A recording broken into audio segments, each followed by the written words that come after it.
বিভিন্ন ঋতুর ফলগুলো নিয়ে অসাধারণ একটি কবিতা। কবিতার নাম ফলের সমাহার।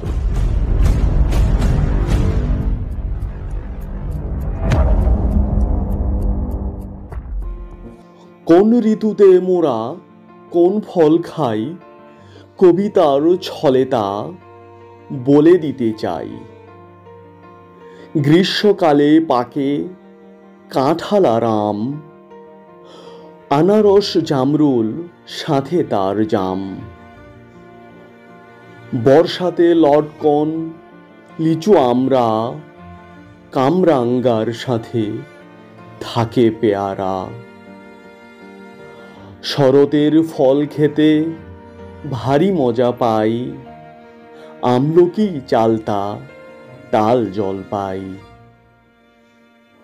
হেমন্তে কদবেল মজাদার ফল, পানসে মিষ্টি স্বাদের আছে পানি ফল।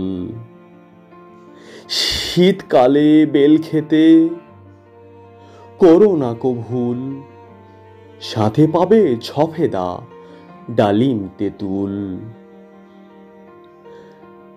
বসন্তে আতার খেতে পাবে কুল, তবে শরীফা ডুমুর করে মনটা আকুল। আশা করি সকলের ভালো লেগেছে। সকলকে ধন্যবাদ।